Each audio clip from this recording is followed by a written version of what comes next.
In any order, can you please come to the mic? And let me just say this. We're going to give each speaker 2 minutes.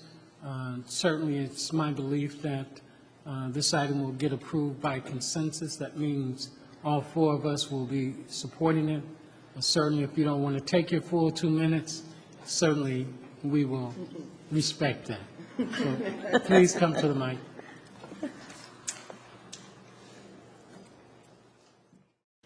Good evening. My name is Lori Hoye, and I'm just here as an African-American woman, and I am pleading with the City of Oakland to not pass this ordinance. I listened to the lady describe the ordinance, and I think it's a crime that 4 of the 5 abortion clinics in Alameda County are in Oakland. I mean, it reminds me that the Negro Project that Margaret Sanger started so many years ago is still alive and well today. And we need to recognize that this 8-foot buffer just gives an advantage to those who want to terminate lives. It does not really give space to people who want to offer others an opportunity to make a different choice. Most women that go to these clinics have not made up their mind when they get there. They're still confused, they're still in turmoil. And once they go inside, there's no turning back.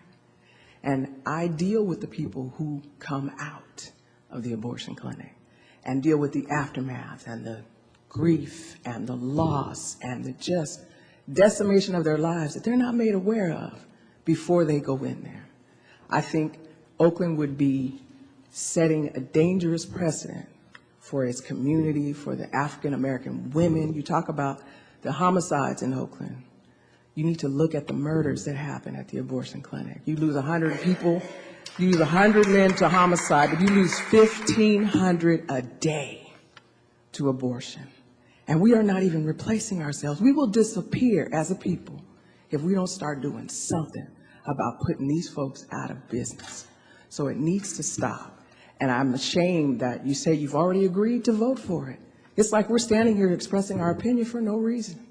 But what is the political process about? If you're not going to really hear us, you've already decided without even considering our side. And I wish you would have made eye contact with me, Mr. Reed, like you did with the last lady. You know, I can make eye contact with you, but just as you say that everyone have a right, I have a right. And I understand this issue. This is not an issue that's just been brought to this community or to the state or to this county or to this nation. This is an issue that goes on, and people have formed their own opinion in terms of where they come down on this issue. And if my opinion and my position actually is contrary to yours, that's what makes America great, our right to choose and decide. And so you made your decision, and I've made my decision. So I'm looking at you, and I'm making my statement to you, looking at you straight in the eye. And so when the vote goes around, based on my understanding of this issue, not just since it's been brought to the attention of this council, but to the long discussion that's been held from city to city and from state to state and in this nation, I've formed my decision. And that's my right to do that.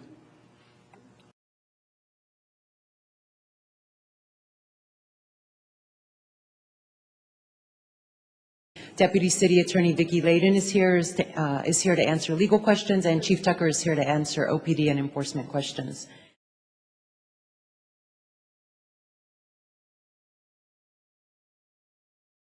The clinics are oftentimes monitored with video access. They can actually show you what's actually happening on the sidewalk. It's not being shown because there's nothing really happening on the sidewalk.